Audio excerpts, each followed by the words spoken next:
slowly advances. Reinus shoots his fireball, but it seems to have no effect. He keeps attacking, using all his different elements, but Kyle is unfazed by the attacks, and continues to move forward. Seika thinks he must be using gravity magic, just like Mabel. Reinus starts to get desperate, and summons an army of golems to defend himself. But Kyle uses shadow magic, and destroys all of the golems in an instant. Reinus charges at him, but he is stopped as Kyle binds him with his shadow. As Kyle goes to finish him off, the refs call the fight, and Kyle is declared the winner, advancing to the finals.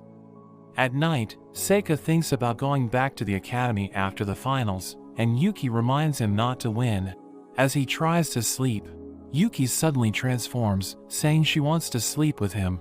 Seika says they sleep together all the time, but Yuki says it has been ages since she took her human form.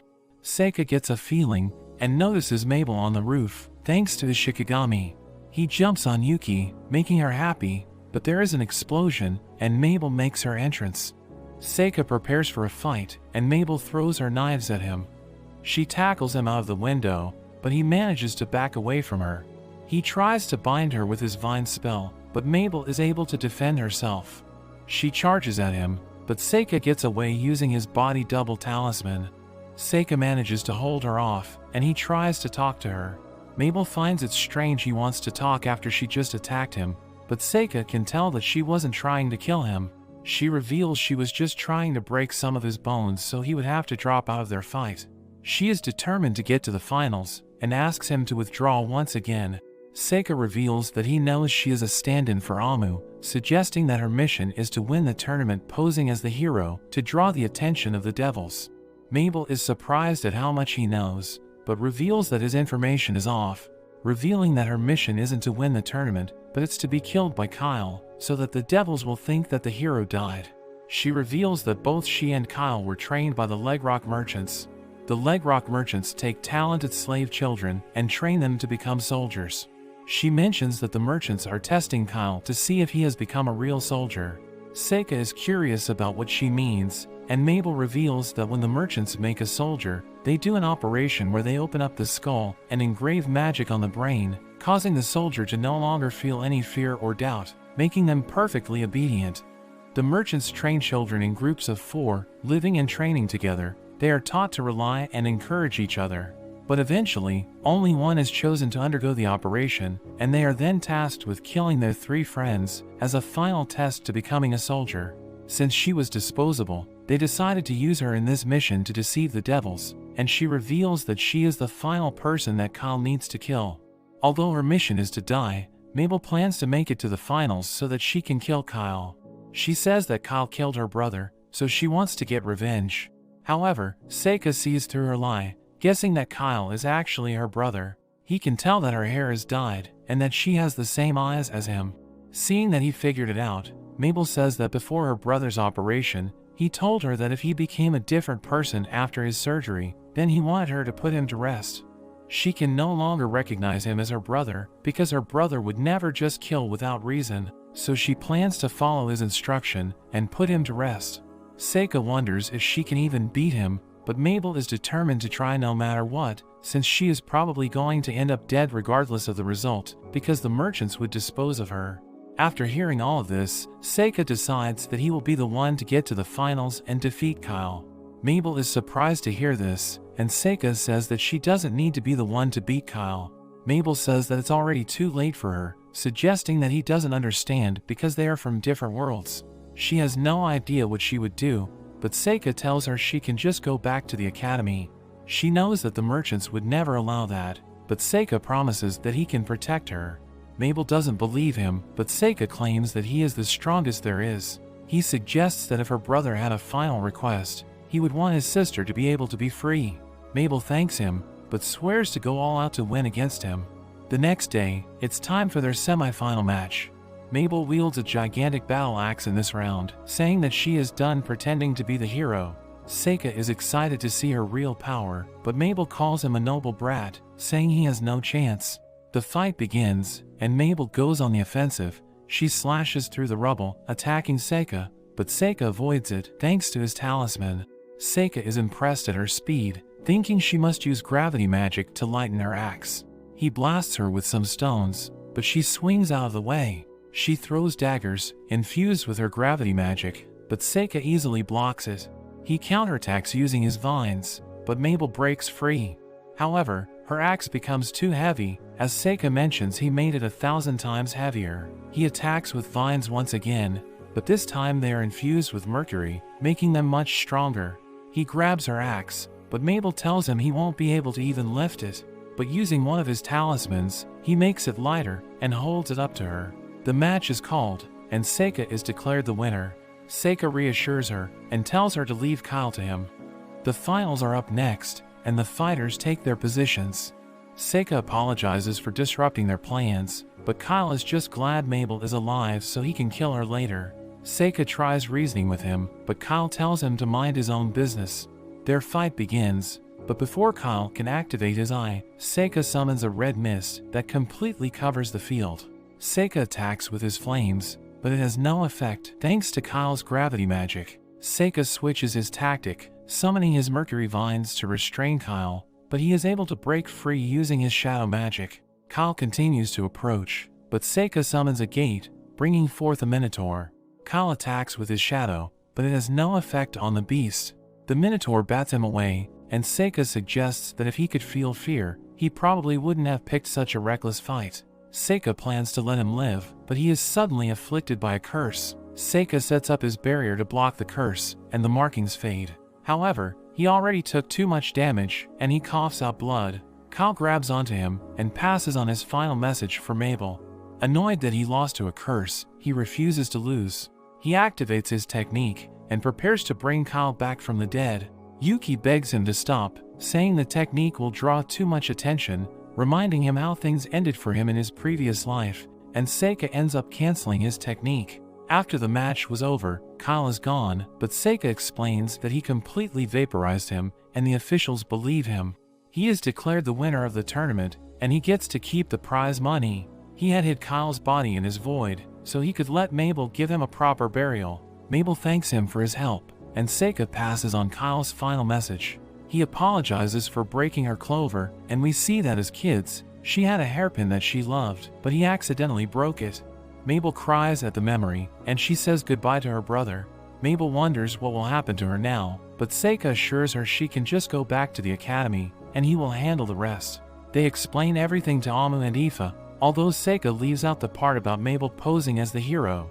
Amu stops Mabel and demands a rematch, but Mabel isn't in the mood. However, Amu insists. They start their duel, but this time Amu uses magic, cutting right through Mabel's sword. She reveals that she can also use gravity magic now, and tells her not to underestimate her. She says they are now even, and she is glad to have another sparring partner. Mabel is a bit confused, but they end up deciding to get along. They head back to the academy, and Seika meets with the principal. He reveals that he figured out their plan of using Mabel, but the principal reveals that she sent him to the tournament in order to save her. She pitied her, seeing how talented she was, so she came up with a way to make her lose without dying. She calls Seika her trump card, but Seika wonders what she would have done if he had lost. She says she has been around for a long time, and has a way of telling how strong someone is. Seika wonders just how old she is, but she calls him rude. However, she says that she stopped counting after she turned 300. The principal guarantees Mabel's safety at the academy, but tells him to show her the ropes, since this is a completely different life for her. Later on, Seika meets up with the crew, and Mabel has changed her hair back to its original color. Mabel tries to sneak away, but Seika calls her out. Mabel finds him too strict as a tutor, but Seika tells her she needs to study because she hasn't been able to pass the entrance exam. Mabel is in tears, and she begs Aoife for help. But Aoife says that Seika is actually going easy on her, and this leaves her stunned. Summer break approaches, and Alma wonders how the others will be spending it. Seika says that he has been requested to investigate dragons in the country of Astelia. His father had been requested, but he is too busy, so Seika is being sent instead. Amu asks to tag along, but Seika reminds her that her parents are expecting her. Mabel says she has no plans, and also asks to join, but Seika tells her she needs to catch up on her studies. He asks Aoife to join him, and she quickly agrees. There are suddenly two people that enter the hall. They come up to Seika and introduce themselves as Cecilio, the first prince of Astelia, and his elven attendant Liz.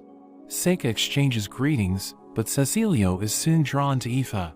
He immediately asks her to join his harem and become one of his wives. They are all shocked, and Aoife explains that she is Seika's servant. The prince asks to buy Aoife at a high price, and Seika is left stunned. Liz tells Cecilio he is making a scene, so they move to a private room to discuss. They start talking about the dragon investigation. According to the legends, the dragon was originally hatched from an egg by the royal family. Cecilio explains that the dragon is said to have lived alongside humans for over a century, but recently, it started to act strange, attacking fields and even livestock, so Cecilio tells Seika to look into what is going on. He then turns his attention to Aoife, but Liz reminds him to behave. After the meeting, Seika gets ambushed by Amu and Mabel, who want to know what is going on. They are worried about Aoife being handed over to the prince, but Seika thinks it could be a good opportunity for her if she is interested. They tell him that there is no way she would want that, and that he shouldn't even bring it up to her. But Seika is confused about this, not wanting to deny her this opportunity. 2 days later, he and Aoife join the prince's caravan to Astelia, and Seika struggles on the ride. They talk about how they will get to see a real dragon, and Aoife mentions how the prince asked her to ride with him. She thinks he was just joking about her joining his harem, but seems a little flattered by it. 9 days later, they reach the capital of Astelia. They find the surrounding quite beautiful, but Cecilio mentions that the dragon has caused the people to live in fear, and trade has become difficult. The dragon flies overhead, and Seika notes the size of it. The dragon suddenly dives down at them, swooping right past them. We hear a spell being chanted, and an impressive lava tiger is summoned. It lunges at the dragon, narrowly missing it, and the dragon flies away. The tiger turns its attention to Aoife and charges at her, but Seika manages to stop it just in time, although the tiger starts to melt the surroundings.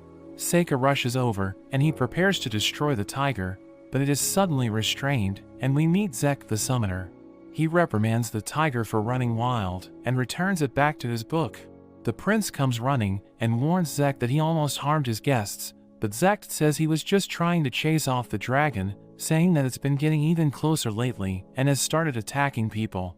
Seika wonders what's his deal, and the prince explains that Zek is the head of some mercenaries that he hired. Zek wonders how a kid like him can help with their problem, and Seika wonders why he hired mercenaries. The prince admits he is trying to hunt the dragon as a way to solve their problem. Seika tells him to reconsider, saying it would be impossible for the lava tiger to actually kill the dragon. Zek says he doesn't know what he is talking about, claiming to have killed a number of dragons in the past. The two start to get heated, but the prince breaks them up. He sends Zek away, and reprimands Seika for provoking him. Seika apologizes, saying he lost his temper because Aoife was put in danger. He goes on to ask if hunting the dragon has been approved by the queen, since the dragon is the symbol of the country, but Cecilio claims that everything has been left up to his judgment, and he reminds Seika of his place. Seika turns to Aoife and asks why she didn't defend herself with magic, but Aoife says she was scared and froze up. He reprimands her, saying he will not always be around, so she needs to be able to defend herself. He wonders if it was a mistake to bring her, and she starts to tear up. The prince tries to calm him down, saying it's natural to become scared in front of such a creature. Seika says that this is a matter between the two of them, and tells her that if she is not able to fight, then she must at least run or ask for help. As they return to their carriage, Seika feels bad for reprimanding her, but remembers back to a time when one of his friends froze up and ended up eaten by a dragon, so he doesn't want that to happen to Aoife.